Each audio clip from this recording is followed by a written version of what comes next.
Good afternoon. Light crowd. As we speak, OMB Director Mick Mulvaney and White House Director of Legislative Affairs Mark Short are on Capitol Hill participating in ongoing budget negotiations with congressional leaders. The President urges Democrats to adhere to the so-called Schumer Rule and not hold the government hostage in an attempt to advance a radical political agenda.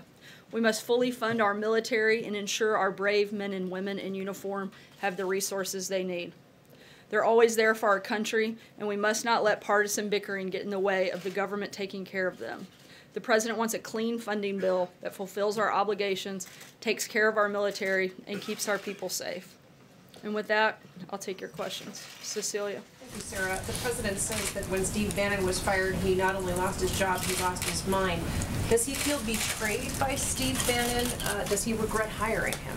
I think the President's statement is extremely clear what his position on Mr. Bannon is. It was pretty lengthy and pretty detailed, and there's not really much to clarify or to add. But is there regret there? I mean, he says a lot in this book, and they did have a long and close working relationship. So is there a sense of betrayal?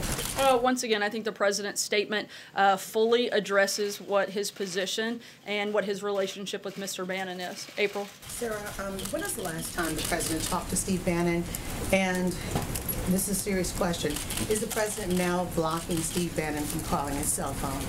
I'm not aware that he was calling his cell phone, but I believe the last conversation took place at the first part of December. Now, what does this do to the base that these two powerhouses are fighting in the Republican Party? What does this do to the President's base? I don't think it does anything to the President's base. The base and the people that supported this President supported the President and supported his agenda. Those things haven't changed. The President's still exactly who he was yesterday as he was 2 years ago when he started out on the campaign trail. His agenda hasn't changed, and he's continuing to fight for and push for that agenda. And I think the base is extremely excited and happy with the job that this President has done in his first year in office. Look at all he's accomplished. I think they're pretty happy with where he is.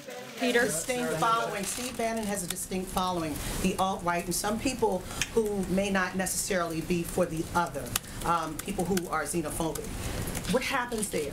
I think that's a question you're going to ask Steve Bannon. The President's base is very solid. It hasn't changed because the President hasn't changed and his agenda hasn't changed.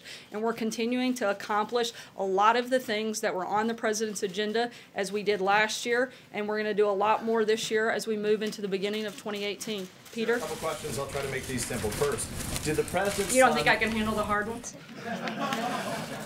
Did the President's son, Donald Trump Jr., commit treason?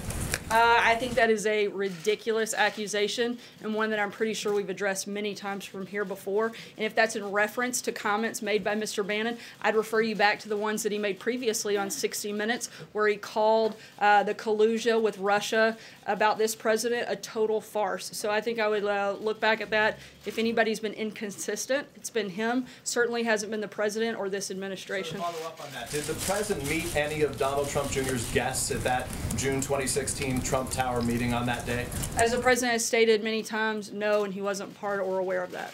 John Decker? If I can ask you, after the tweet about nuclear threats, the nuclear button tweet, should Americans be concerned about the President's mental fitness that he appears to be speaking so lightly about threats regarding the nuclear button? I think the President and the people of this country should be concerned about the mental fitness of the leader of North Korea. He's made repeated threats. He's tested missiles time and time again for years. And this is a president who's not going to cower down and is not going to be weak and is going to make sure that he does what he's promised to do, and that's stand up and protect the American people. Sorry, Peter, I'm going to keep moving. But John? isn't it possible that he could misinterpret that? You said he's unpredictable, so couldn't he misinterpret a tweet like that if he's so unpredictable? I don't think it's, I didn't say that. I think it's extremely clear what the President's position is, and our position on North Korea hasn't changed since the beginning. This is a president who is committed to protecting Americans and protecting the people of this country, and he's not going to back down from that. John? Thanks a lot, Sarah. It's a very harsh statement that the President put out today, and it's not the first time that Steve Bannon has been topic A here at the White House briefing. The last time, as you made reference to, was after his interview on 60 Minutes. And during that White House press briefing on September the 11th, when a series of questions were asked of you at the time, you were pretty much hands-off in terms of going after Steve Bannon. The president didn't really respond in any particular way to the 60 Minutes interview. What's changed? What's changed between then and now after the interview that he apparently did with Michael Wolff for his book? Look, once again, I think the president and his feelings toward Mr. Bannon are very clear in his statement, and there's really not much else to add beyond that. I don't think there's much gray area in what his feelings are. Francesca? Thank you, Sarah. But to pick up on that, this is a pretty dramatic falling out between the president and someone who worked on his campaign and also worked in this White House very close to him every day. And so I think everyone is wondering what led to this quite dramatic falling out, and was it the loss of Roy Moore in that Senate race that was mentioned in the statement? You mentioned that they had last talked in early December. Is this a direct response to Steve Bannon calling the president's son unpatriotic and saying that he committed treason? I think there are a number of factors that played in. I would certainly think that going after the president's son in an absolutely outrageous and unprecedented way is probably not the best way to curry favor with anybody. Ashley? You mentioned the statement the president put out. It was very harsh, and it basically says the entire book is fiction. That said, a note explaining how the book came to be said that the authors conducted interviews for 18 months, including many with the president, spoke to over 200 people, many of the president's top aides and people. He never actually sat down with the president, just to be very clear. Well, two questions. Did they ever speak on Since the the phone? president. There was one brief conversation that had nothing to do originally with the book. It was, I think, around 5 to 7 minutes in total since the president's taken office, and that's the only interaction that he's had. Only phone call between the author and the president. That's the only interaction that the president has had with Michael Wolff since he took office. If you could reconcile the president's statement with the author's statement about how the book came to be. I'm not sure what the author's statement is on how the book came to be. I know that the book is has a lot of things so far of what we've seen that are completely untrue. You have many people that have quotes that are sourced to them that are now coming out publicly and saying that those things are not true. And so I can't speak to what the author's comments were. I can only speak for the White House. Darlene? Does the White House have a copy of the book now? I believe there may be some individuals that do. Jim? Sarah, the president's statement suggests that Steve Bannon had very little influence in the White House, but the president himself elevated him to the same level as the chief of staff and put him on the National Security Council. How do you reconcile that? I wouldn't say that he elevated him to the same level of the chief of staff, and I think that in the actions that Steve took, the president was clear that it didn't have a lot of influence on him or the decision-making process throughout his time here at the White House. Margaret? Can you clarify, because many of us here have seen Michael Wolff at the White House on multiple occasions. We've seen him firsthand, so we know he was here. Who gave him access to the White House? What was he here for? Can you explain any of that, since we don't have access to the laws? Yeah, so far, from what I can tell of the roughly just over a dozen interactions that he had with officials at the White House, I think close to 95% were all done so at the request of Mr. Bannon. So the compliance really, you would just say, came from Steve Bannon. Other White House officials were not working with him and helping to share information? Any that did so far, as far as we can tell, did so at the request of Mr. Bannon. Deborah? The president tweeted that he'll be announcing the most dishonest and corrupt media awards of the year Monday at 5 p.m. Can we get some details on that? Where will he say it? Will it be televised? How many awards will he present? Will there be an audience? Any other judges? I certainly don't want to spoil anything, but my guess is that there are quite a few individuals that could be up for those awards, and beyond that, I think we'll have to see what happens on Monday. Will the press corps be in the room for that? We'll certainly keep you posted. It might be hard for him to present trophies if you guys aren't there, but I don't know. We'll have to wait and see what happens on Monday.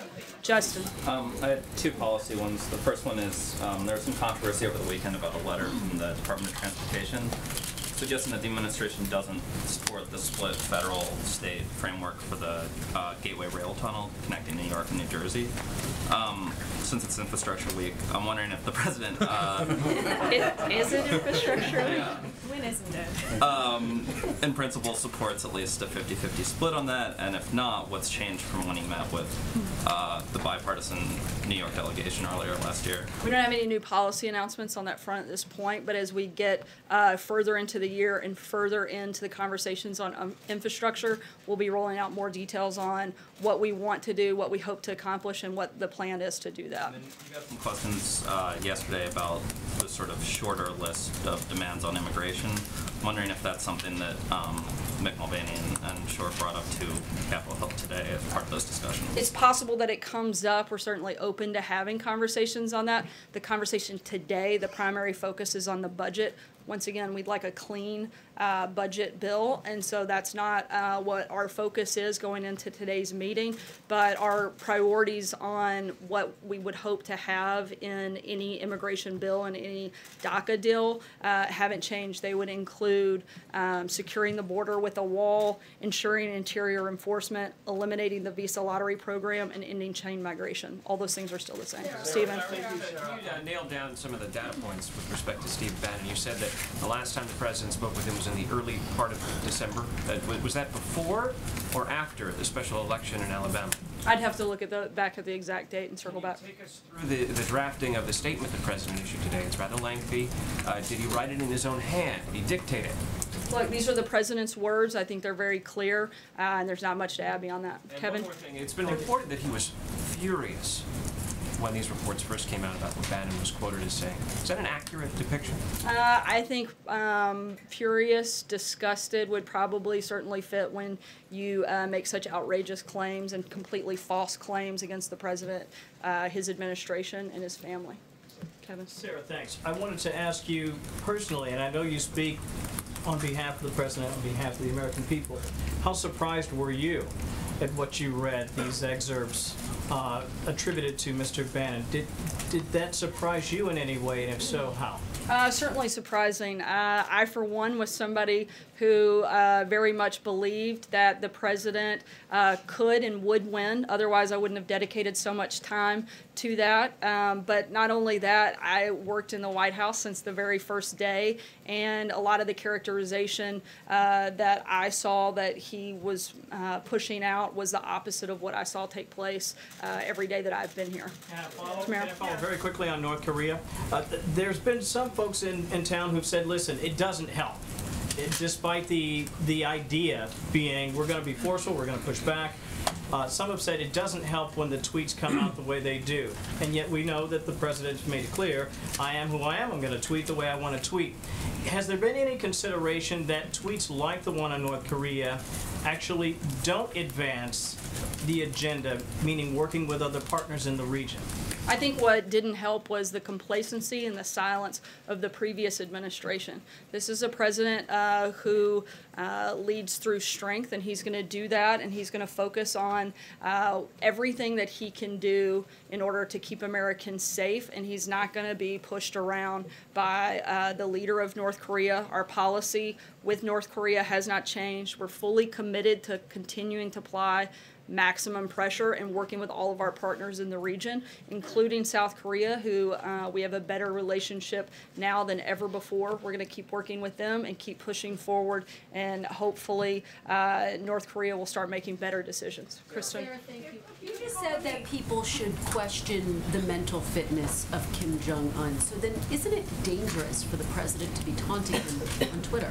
I don't think that it's taunting to stand up for the people of this country. I think what's dangerous is to ignore the continued threats. If the previous administration had done anything and dealt with North Korea, dealt with Iran, instead of sitting by and doing nothing, we wouldn't have to clean up their mess now. You acknowledge it's a Mara, taunting sorry, I tweet. did call him Sarah, it's a taunting tweet to say that he has a larger nuclear button. I think it's just a fact. What does it? Just one word. What does it say about the president's priorities that he unleashed a 4-paragraph statement about Steve Bannon and one tweet on North Korea? The president has issued a number of statements, as have I, as have the administration.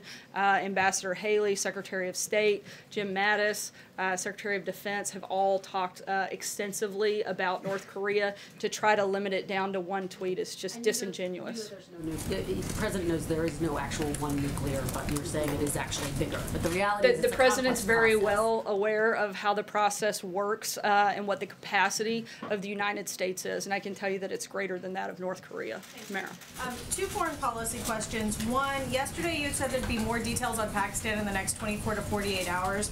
We're seeing some reports that the administration plans to announce as soon as Wednesday or Thursday that it plans to cut off security assistance to Pakistan. Is that accurate? We'll continue to keep you posted as those decisions are finalized. Okay, and then regarding Jerusalem and Israel, the president tweeted last night that we have taken Jerusalem, the toughest part of the negotiation, off the table, but Israel for that would have to pay more.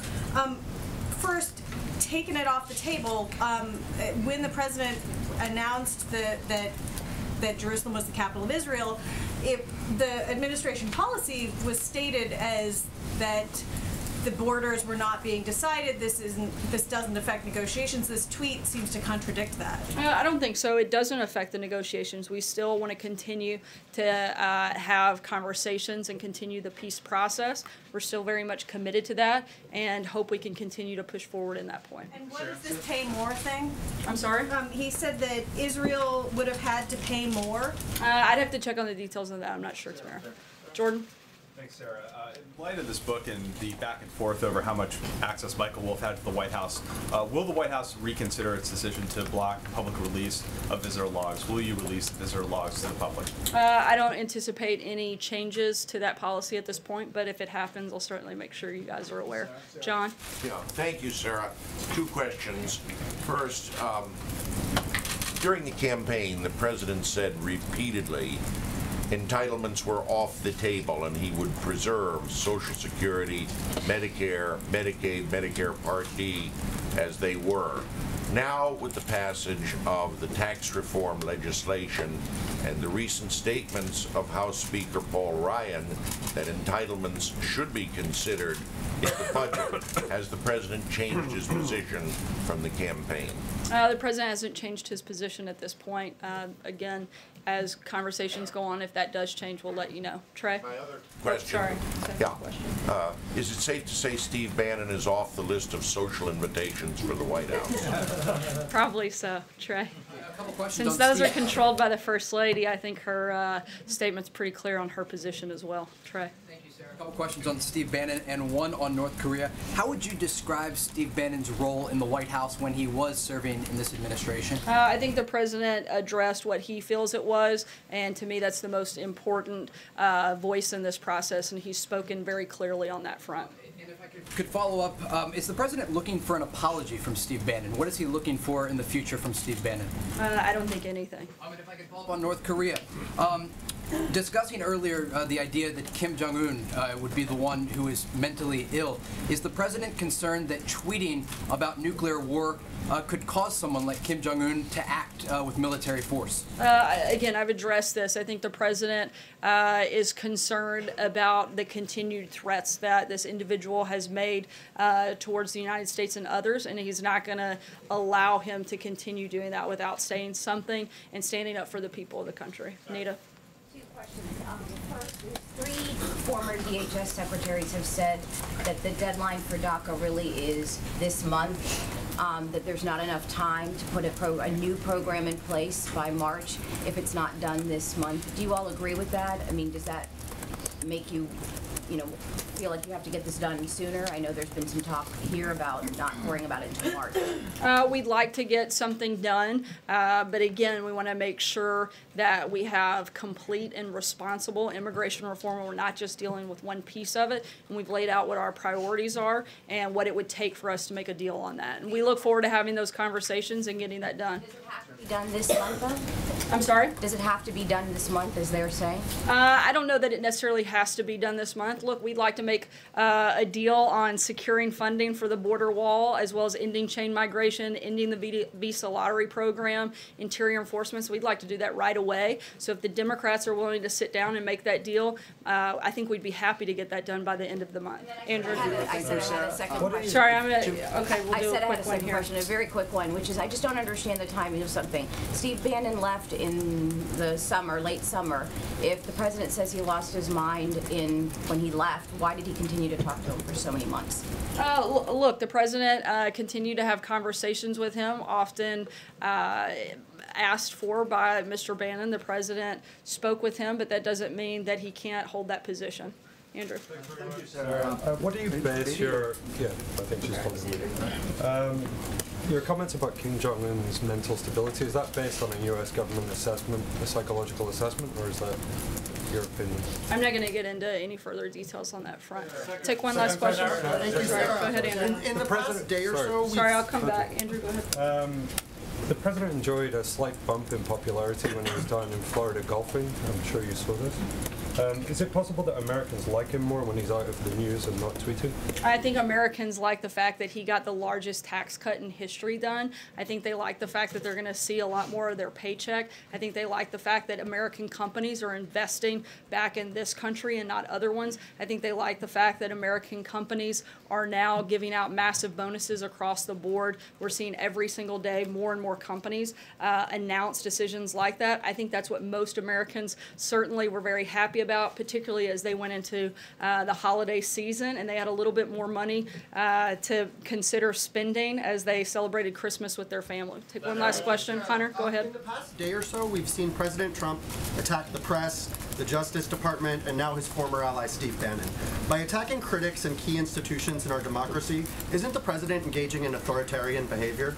Not at all. The president's simply responding often to news of the day. I think if the president can't respond aggressively to an individual like the leader of North Korea that continues to threaten Americans, then that's a dangerous place that we don't want to go down. You and the president call for Sorry, critics to be fired from their jobs. That's not the president of North Korea. I'm sorry, I couldn't hear the first part of your question. We've seen both you and the president call for critics to be fired from their jobs. I don't think it's necessarily critics. We're certainly happy for people that have different opinions, but there's a difference between different opinions and different facts, and people are entitled to an opinion, but they're not entitled to their own facts, and we have a big problem with people putting out misleading information. Those are very different things. Thanks so much, guys.